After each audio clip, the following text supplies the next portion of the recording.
오늘 단번에 드리는 제사라는 제목으로 하나님 말씀 생각해 보겠습니다. 우리가 민수기의 말씀을 쭉 같이 묵상하면서 들었던 말씀들을 한번 생각해 보자면 시내산에서 새로운 하나님의 나라, 하나님의 군대로서 정비를 잘 마치고 이스라엘은 당당히 가나안을 향해서 출발을 했습니다. 그래서 이제는 정말 하나님께서 새롭게 정비하시고 애굽에서 이끌어내셔서 하나님이 율법을 수여하시고 또 여러 가지 기적과 이정을 통해서 하나님이 그들 가운데 함께 계심을 보여주시고 그래서 이제 가나안으로 출발한다는 것은 그들이 희망을 가지고 가나안 땅에 들어가서 새로운 하나님의 나라를 건설하고 그렇게 하나님의 은총 가운데 살아갈 어떤 그 복된 희망을 가지고 출발을 했지만 그들이 출발한 이후에 옛버릇을 고치지 못하고 여전히 불평하고 여전히 원망하고 죄를 범하기 시작했습니다. 결국은 가데스 바네아에서 가나안으로 들어가지 못하게 되고 광야의 이스라엘은 자기의 후대가 가나안에 들어갈 것을 기약하면서 그날을 기다리는 입장이 되었던 것이죠. 그래서 남은 38년 동안을 광야를 돌면서 그들이 거기에서 죽어갔습니다.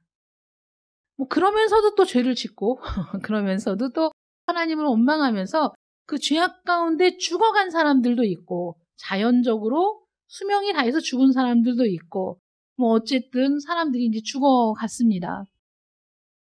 하나님의 말씀에 명령에 순종하지 않아서 하나님께서 그들을 가나안 땅에 들이지 않겠다고 선언하셨기 때문에 38년이라는 시간 동안에 이스라엘 백성들이 광야에서 죽어갔는데 대표적인 사건은 바로 고라의 반역이라는 사건이 있었고 그런 사건들을 통해서 하나님은 다른 예배, 다른 성소를 허락하시지 않았고 오직 그들 가운데 세우신 성막을 중심으로 하나님께 예배를 해야 되고 하나님께 나아가야 되고 그들은 갈라서거나 분열되거나 하는 것이 아니라 하나의 신앙 공동체라는 사실을 다시 재확인시켜 주시면서 이스라엘을 선택하신 이유는 이 세상 모든 열방 가운데 제사장의 나라로서 이스라엘을 선택하셨다라는 것을 확립하기 시작하시는 거죠. 그래서 처음에 출발할 때 20세 이상으로 계수되었던 수많은 12지파의 사람들이 38년 동안 하나님의 심판의 선고 아래에서 그들이 심판도 당하고 죄악 가운데 형벌을 당하기도 하고 자연사의 모습으로도 죽어갔는데 여러분 생각해 보셨어요? 장정이 60만이었어요. 그리고 이스라엘이 출애굽하고 나서 이제 처음 숫자를 세웠을 때 그들을 추산하기 200만 명이 넘을 것이다. 아니면 200만 명이라고 생각을 합시다. 200만 명의 사람들이 38년 동안 다음 세대로 교체되어 갔죠. 그래서 그들의 어린 자녀들은 성장해서 장년이 되고 그리고 불순종하여 가나안 땅에 들어가지 못하게 된 그 많은 사람들이 그 광야에서 죽어갔어요. 굉장히 많은 숫자가 생각해보세요. 우리가 1년에 초상이 10번 났어. 그래도 굉장히 많은 거 아니에요? 내가 알고 있는 가까운 사람들이 10명이 죽었어. 굉장히 많이 죽었어. 우리가 충격받을 정도의 숫자인데 이들은 장정만 60만이다. 200만이다. 그러면 그 중에 절반, 아니 4분의 1이라고 하더라도 50만 명? 최소한 100만 명 정도가 죽었다고 생각해 봅시다. 38년 동안 100만 명이 죽어가면 1년에 도대체 몇 명이 죽은 걸까요? 이렇게 생각하면 그들은 정말 매일 장례를 치러야 하지 않았을까? 이런 생각이 드는 거죠. 매일. 우리는 그 부분까지는 생각하지 못했어. 왜냐하면 성경에 그런 부분은 자세하게 나오지 않기 때문에 우리는 그냥 뭐라고 해야 되나 현실적인 감각이 없이 이스라엘 백성들이 1세대는 들어가지 못했대. 그래서 가나안에는 2세대만 들어갔대. 라고 단순하게 도식적으로 생각하지만 실제 이스라엘의 삶은 그 38년 동안에 끊임없이 사람들이 죽어가고 그들을 매장해야 되고 장례를 치러야 되는 그런 일들이 반복해서 일어났다는 거죠. 매일 어쩌면 수십 건의 장례를 치러야 하는 일이 있었을 수도 있지 않습니까? 그런데 이렇게 이전 세대의 시체를 치우는 일들이 결코 쉬운 일이 아니었다는 것이죠. 그 광야에서 굉장히 커다란 일이었고 계속해서 광야를 돌면서 이전 세대의 장례를 끊임없이 치르는 일들이 그냥 우리들도 굉장히 힘든 일이지만 이 당시에는 시체에 접촉하면 그 사람을 모두 부정하다 이렇게 얘기했어요. 부정한 사람에 대한 규례가 또 있지 않습니까? 그래서 부정한 사람들은 속죄제를 드려야 돼요. 그 부정한 사람과 접촉한 사람들은 또 다 부정해져요. 그러면 이 장례를 치르기 위해 시신을 접하는 사람들 또는 부지불식간에 그 사람들과 또 접촉한 사람들, 그럼 그날에도 속죄제를 드려야 되는 사람들이 얼마나 많았겠어요? 이 일들이 너무 힘든 일인 거예요. 속죄제를 드리고 그 다음날 되는데 또 반복해서 드릴 수도 있고 어떤 때는 몇 날 며칠을 또 계속해서 드려야 할 때도 있지 않았겠습니까? 이런 일들이 일상의 생활을 너무 지치고 힘들게 하는 그런 요인이 되었을 것이다. 그래서 레위기 5장에 보면 부정해진 사람들이 속죄제를 드리는데 보통은 이제 어린 양, 암컷 어린 양이나 암염소로 속죄제를 드리는데 가난한 사람은 새 2마리로 드릴 수도 있었고 그것도 힘든 더 가난한 사람들은 고운 가루 10분의 1 에바로도 속죄제는 드릴 수 있었습니다. 그러나 작게 드리든 새 2마리로 드리든 뭐 염소로 드리든 양으로 드리든 그 절차 자체가 굉장히 번거롭고 불편한 일이었다는 것이죠. 더군다나 출애굽 1세대가 빠른 속도로 죽어가고 있는 거죠. 38년 동안에 그 인원이 다 죽어야 했잖아요. 하나님의 명령이 참 너무 놀라운 거죠. 그 일이 이루어졌고 그래서 이전 세대는 들어가지 못했어요. 가나안에는 이후 세대, 그러니까 그 2세대들이 들어가게 되었잖아요. 이런 일들이 정리되는데 38년이라는 시간이 긴 시간이 아니었다는 거예요. 이런 일들이 일어났을 때 속죄제를 드려야 되는데 제사장은 아론, 엘르아살, 이다말 3명이었어요. 레위인들이 제사를 드릴 수는 없었고 제사장이 제사를 드리는 거잖아요. 그러니 이 속죄제를 성소에서 한꺼번에 감당할 수도 없는 거예요. 1건, 2건이 아니고 뭐 매일 드리는 상번제 드려야지, 밀려드는 속죄제 드려야지 이게 감당할 수가 없는 거예요. 이런 상황이 되었을 때 주신 율례가 뭐냐? 오늘 본문에 있는 율례를 주셨다는 거예요. 그래서 여호와께서 모세와 아론에게 이제 명령을 내리십니다.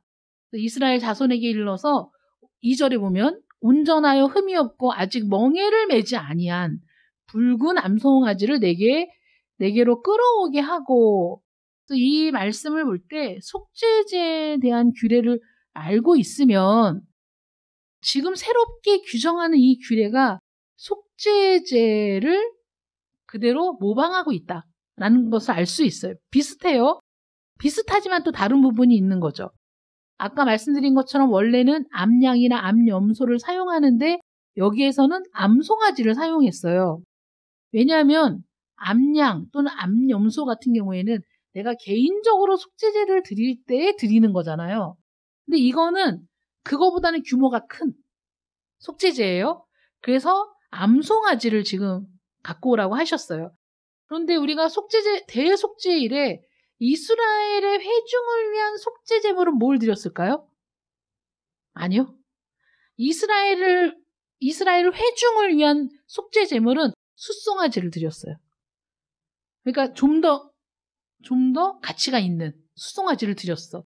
근데 여기는 숫송아지가 아니고 암송아지를 드렸는데 왜 그랬냐면 설명을 드리겠지만 이 속죄제의 새로운 이 규례가 이스라엘 회중 전체의 죄를 위해서 한 번에 드리는 제사가 아니고 개별적으로 이스라엘 회중들이 속죄제를 드려야 할 상황을 대비해서 만든 거기 때문에 숫송아지는 아니었고 암송아지를 지금 드리는 겁니다.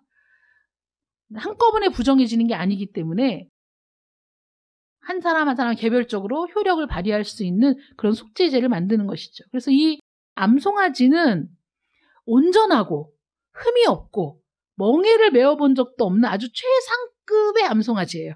최상급. 사실 하나님께서는 하나님께 드리는 모든 예물이나 제물에 대해서 언제나 흠이 없고가 들어가죠. 흠이 없고 온전하고, 말하자면 내가 드릴 수 있는 것들 중에 가장 좋은 거, 가장 깨끗한 거, 그런 걸로 드리라고 말씀하시잖아요. 그래서 그런 송아지를 가지고 오라고 말씀하세요. 그 털 빛이 붉어서 뭘 상징하냐면 피, 생명을 상징하는, 그러니까 보기만 해도 그렇게 연상이 되는 붉은 암송아지를 데리고 와라, 이렇게 말씀하셨죠. 모든 이스라엘을 위한 속죄제인데 이 속죄제를 드리는, 그러니까 이 규례를 지금 행하는 집례자가 누구냐면 아론이 아니고 엘르아살이거든요. 왜냐하면 아론은 사실 이전 세대, 엘르아살은 그 자녀잖아요. 그러니까 이후 세대. 그러니까 이게 지금 그 이후 세대가 부모의 세대가 아니라 그 자녀의 세대가 가나안 땅에 들어가기까지 그 이전 세대가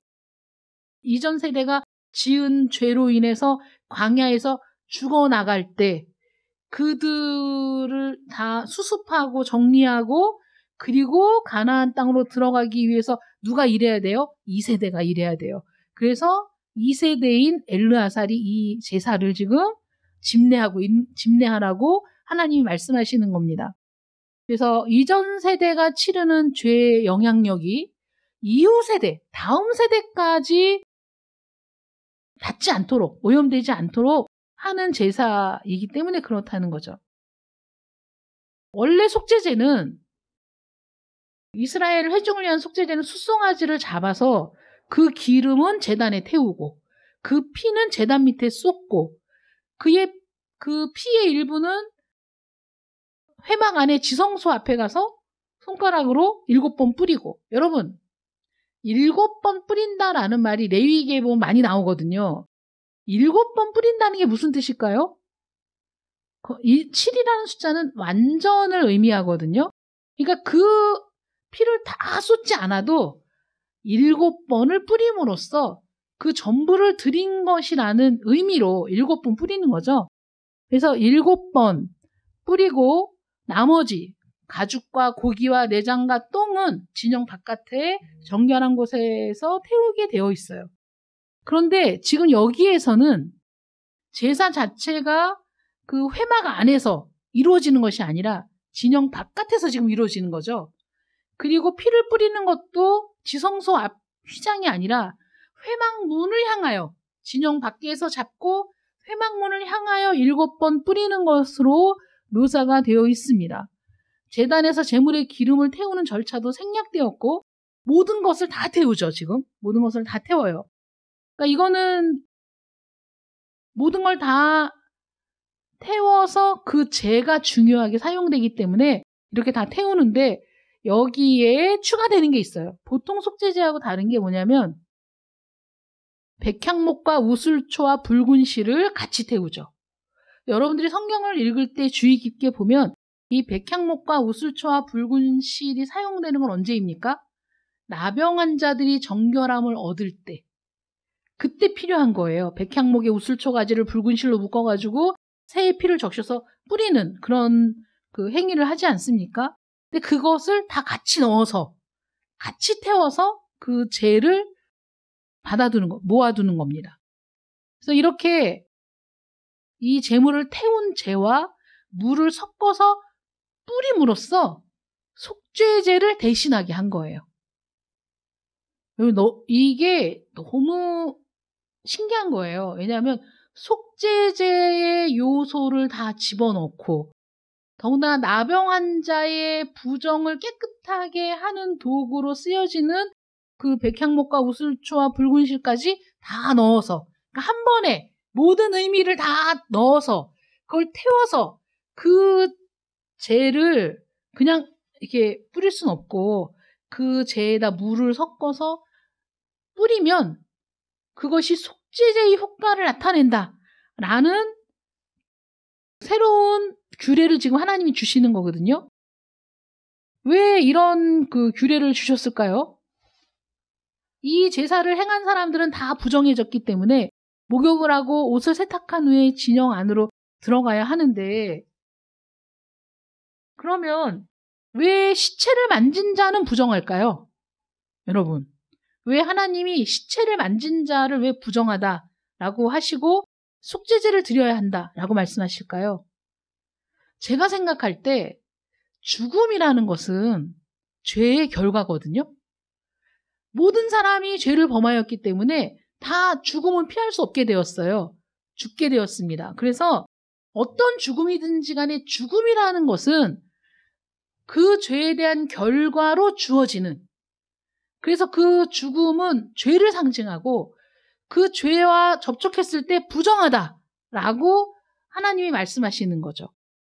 하나님께서는 이스라엘 그 진영 안에, 이스라엘의 공동체 안에 어떠한 죄악도 들어오는 것을 용납하지 않으시고 그들이 오염될 어떤 상황들도 만들기를 원하지 않으셨기 때문에 죄와 오염에 대해서 하나님은 굉장히 뭐라고 해야 되나, 정말 번거로울 정도로 그런 규례들을 많이 만들어 두셨어요.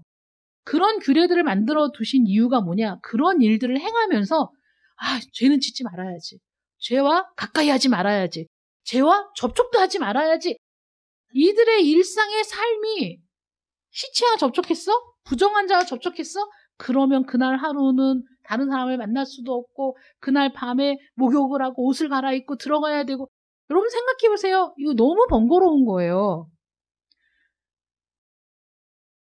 치질 환자들이 좌욕을 해야 된다. 그래서 그 의사들이 하는 말이 좌욕을 하라고 한대요. 그러니까 의사가 시킨 대로 좌욕을 하려고 하니까 너무 귀찮은 거야.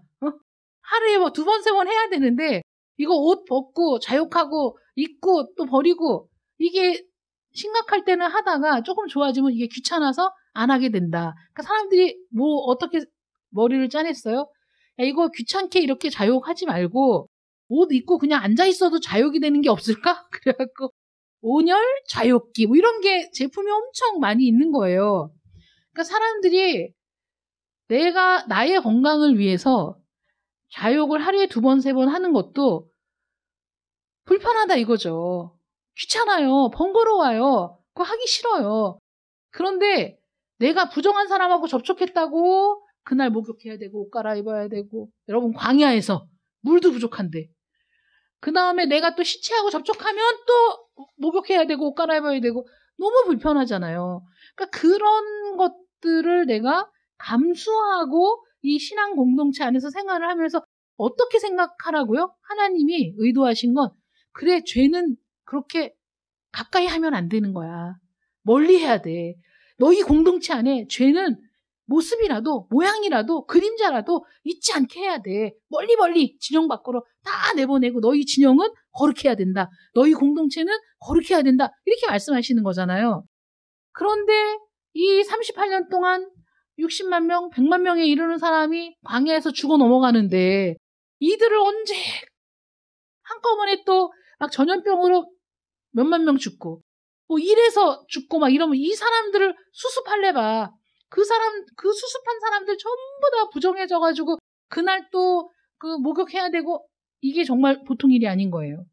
그러니까 이들이 이 하나님의 명령을 준행하면서 정말 죽어 넘어가는 거지. 그러니까 하나님께서 그 모든 것들을 단 한 번에 할 수 있도록, 단 한 번에 해결할 수 있도록 그 붉은 암송아지를 태워서 그 죄를, 근데 그 붉은 암송아지에는 이스라엘 회중의 죄, 개인적인 죄, 또 그 나병에 걸리거나 뭐 나병에 걸린 사람과 접촉하거나 이런 모든 죄까지도 한 번에 해결할 수 있는, 여기까지 나가면 어떤 게 연상됩니까?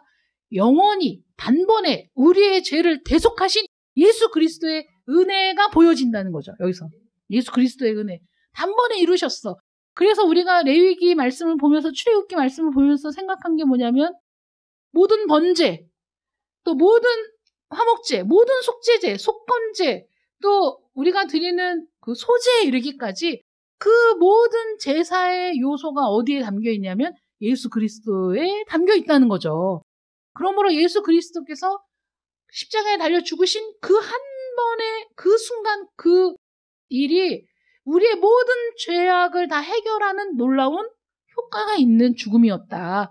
그래서 영단번의 죽음으로 우리의 모든 죄를 대속하시고 우리의 영원한 생명까지 부활하심으로 쟁취하신 예수 그리스도만이 우리의 구주 되신다라고 우리가 고백할 수 있다는 것이죠. 그와 비슷한 모습을 바로 이 붉은 암송아지의 이 규례를 통해서 우리가 알 수 있다. 그래서 이거를 죄를 진영 밖에 한 곳에 두었어요. 그래서 내가 뭐 시체를 만졌어, 부정해졌어.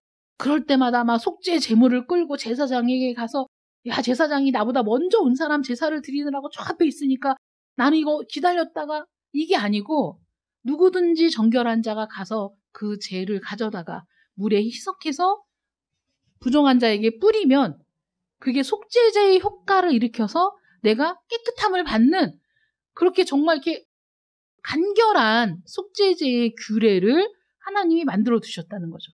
그래서 제가 이 말씀을 보면서 야, 우리 하나님은 너무 멋진 분이야. 인간들은 그 조그만 규정, 조그만 조항 그거 가지고 따지고 막 싸우고 막 여기에 이렇게 기록되어 있는데 막 자기만 엄청 거룩한 것처럼 이렇게 얘기하는데 하나님께서는 오히려 이런 모든 규례를 주신 분이 야, 속죄제는 이렇게 드려야 돼. 속건제는 이렇게 드려야 돼. 번제는 이렇게 드려야 돼. 다 주셨는데도 지금 이스라엘이 당한 상황이 날마다 막 시신을 처리해야 할 일들이 늘어나고 이런 상황을 보시고 하나님이 어떻게 했어요? 그걸 다 한꺼번에 딱 모아가지고 야, 이거 잿물을 뿌리기만 하면 속죄제의 효력이 있어 라고 만들어 주셨다는 거죠. 그러니까 항상 구원은 하나님께로부터 오는 거지 우리 인간에게서 나는 게 아니야. 우리 같으면 이게 절대 불가능해. 이거 이제 막 만약에 이런 상황이 됐을 때 하나님이 우리에게 지혜를 주셨으니 우리 이렇게 넘치는 시체를 처리하는 거 이거 우리 너무 힘드니까 우리 이렇게 합시다라고 얘기하면 이제 그 공동체는 다 찢어 발겨지는 거야. 인간들은 안 된다. 뭐 어떻게 하나님이 주신 말씀인데 막 이러고 막 전부 다 잘라가지고 그렇게 되는데 하나님이 그냥 정리하신 거죠. 너 이렇게 해. 이렇게 해도 돼. 하나님이 허락하셔서 이제 이후로는 광야 생활을 하면서 이스라엘 백성들이 얼마나 여기에서 자유함을 얻었겠느냐. 그래서 누구든지 정결한 자, 그러니까 죄 짓지 않고 부정하지 않은 자가 가서 어디에 있는지 다 알아. 이스라엘 백성들은 진영 밖에 어디에 암송아지를 태운 재가 있어. 가서 물에 섞어가지고 뿌림으로써 그 모든 죄로부터 내가 속죄받았다라는 것을 본인이 깨닫고 진영이 들어올 수 있게 하는 그런 일들이 일어났어요. 마찬가지죠. 너무 쉽잖아요. 너무 쉽잖아. 그전에는 막 재물 끌고 가서 기다렸다가 이거 재물 드리고 하는 과정이 얼마나 번거롭겠어요. 그런데 이거 잿물을 막 스프레이로 뿌리면 되잖아? 얼마나 쉬워. 그러니까는 스프레이는 없었지만 그냥 이해하세요. 어떻게 그걸 설명하겠어? 물을 다 끼얹어줄까? 그거 모르겠어. 끼얹었는지 어쨌는지 모르지만 이렇게 뿌려줬어. 근데 지금도 예수님이 십자가에 달려 죽으셔서 우리의 죄가 해결되었다. 너무 쉽잖아. 너무 쉬워서 안 믿어. 너무 쉬우니까 이거 뭔가 비밀이 없는 것 같아, 거기에. 너무 단순하니까 여기에 어떤 깊고 오묘한 무언가가 없는 것 같은 거야. 근데 아닌 거지. 원래 진리는 단순하다니까. 원래 진리는 단순하기 때문에 우리가 이 성경을 보면서 야, 십자가가 이런 의미가 있구나. 세상에 이런 의미가 담겨 있는 거였어. 라는 건 그 구속의 은혜를 내가 받아들이고 믿고 난 뒤에 보여지는 거예요. 이거 막 설명한다고 사람들이 믿는 거 아니야. 믿으니까 깨달아지는 거고 믿으니까 보여지는 거예요. 그래서 이 성경은 창세기 1장 1절부터 마지막 요한계시록 마지막 장까지 전부 누구를 그리고 있느냐? 예수 그리스도. 누구를 보여주고 있느냐? 예수 그리스도를 보여주고 있어요. 그래서 예수님께서는 하나님께서 보내셔서 이 땅에 오셨고 오직 하나님의 뜻대로 순종하셨고 오직 하나님의 뜻을 성취하는 일이 그분의 삶의 목적이었고 그래서 그 모든 것들을 이루셨기 때문에 내가 다 이루었다라고 말씀하실 수 있었고 그렇게 우리의 죄를 대속하시는 놀라운 일을 행해 주셨습니다. 그래서 우리는 그 주님을 보고 가죠. 제가 그런 생각을 했어요. 우리가 어떤 사람에게 큰 은혜를 입잖아요. 그러면 그 은혜 때문에 그 사람의 다른 잘못들을 용납할 수 있어요. 그 사람이 나에게 베푼 은혜가 너무 컸어. 내가 너무 감동을 받았어.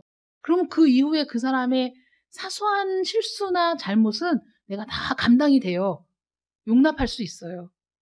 그리고 혹시 서운한 일이 있어도 내가 받은 그 은혜를 생각하고 그리고 참을 수 있어요. 인간관계에서도 그런데 우리가 하나님이 나에게 베푸신 은혜, 생명을 내어주신 은혜를 내가 받았을 때 내가 우리 주님을 생각하면 참지 못할 게 없어. 내가 주님을 생각하면 사랑하지 못할 것도 없어. 내가 주님을 생각하면 용서하지 못할 것도 없어. 이렇게 되는 거지. 내가 잘나서가 아니라 받은 은혜가 너무 커서. 내가 똑똑하고 내가 뭐 마음이 바다같이 넓고 내가 그래서가 아니라 내게 주신 은혜가 너무나 크기 때문에 그 은혜를 생각하니 내가 자연적으로 그렇게 사라지는 것, 이게 그리스도인의 삶인 거예요. 그러므로 삶이 없는 사람은 그리스도인이라고 말할 수 없다는 거지. 그래서 행함이 없는 믿음은 죽은 믿음이라는 게 행함으로 구원받는다는 말이 아니라 믿는다면, 은혜를 받았다면, 예수를 만났다면 당연히 그 삶에서 그런 열매가 나타나야 한다는 의미인 거죠. 말로는 믿는다고 하는데 그 사람의 삶에는 어떤 열매도 보여지지 않는다면 그거는 그 사람의 믿음을 증명할 길이 없다는 거죠. 믿는 사람이야 믿을 수가 없는데 그렇게 되는 거죠. 그래서 오늘 말씀을 쭉 보면서 붉은 암송아지에 대한 말씀이 또 다른 부분에서도 나오지만 여러분들이 말씀을 읽으면서 이 붉은 암송아지의 의미가 이런 뜻이 있구나라고 기억하신다면 그 다음에는 말씀을 이해하는 데 훨씬 더 도움이 되실 거예요. 히브리서 기자가 이 말씀을 보면서 이렇게 얘기했습니다. 염소와 황소의 피와 및 암송아지의 죄를 부정한 자에게 뿌려 그 육체를 정결하게 하여 거룩하게 하거든 하물며 영원하신 성령으로 말미암아 흠없는 자기를 하나님께 드린 그리스도의 피가 어찌 너희 양심을 죽은 행실에서 깨끗하게 하고 살아계신 하나님을 섬기게 하지 못하겠느냐. 히브리서 9장 13절 14절에 말씀하고 있어요. 암송아지의 죄, 그것보다 훨씬 더 뛰어난 능력이 어디에 있어요? 그리스도의 피에 있어요. 그것보다 훨씬 뛰어난 능력이 어디에 있습니까? 그리스도의 십자가에서 나타난다는 것이죠. 여러분들이 그 그리스도의 십자가를 통해 단번에 이루신 구원이 여러분들 속에 있기를 축원합니다. 모세가 지은 시로 알려진 시편 90편에 보면 모세는 주께서 그들을 홍수처럼 쓸어가시나이다 라고 노래해요. 물론 애국 군대들도 홍수처럼 쓸어갔죠. 그런데 광야에서 이스라엘의 첫 세대도 홍수처럼 다 쓰러졌어요. 그럼 지금은 안 그렇습니까? 지금도 얼마나 많은 사람들이 홍수처럼 쓰러져 가고 있습니까? 지금도 재난은 엄청 많죠. 지진으로 사람들이 수도 없이 죽어가고 또 홍수로 죽어가고 가뭄으로 죽어가며 또 배고픔으로 죽어가고 있습니다.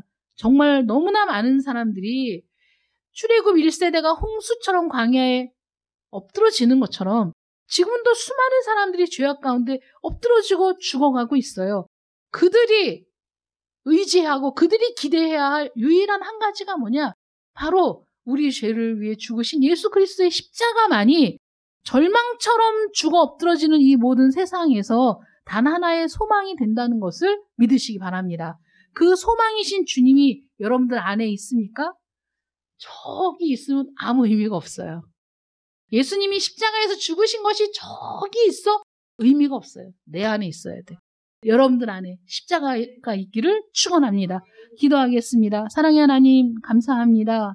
우리 주 예수 그리스도의 십자가의 은혜가 얼마나 놀라운 것인지, 얼마나 오묘한 진리가 담겨 있는 것인지, 얼마나 애틋한 하나님의 사랑이 담겨 있는 것인지 알면 알수록, 깨달으면 깨달을수록 이처럼 놀라운 신비가 없음을 고백합니다.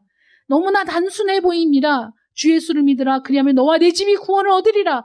그 말이 단순하지만 그 안에 담겨있는 하나님의 고뇌, 그 안에 담겨있는 하나님의 희생, 그 안에 담겨있는 예수 그리스도의 생명, 이 모든 것들이 내 안에 있기를 원합니다. 내 안에 주의 십자가가 있어 우리 주님을 나의 구주로 고백하는 저희들 되게 하여 주시옵소서. 예수님의 이름으로 기도드립니다. 아멘.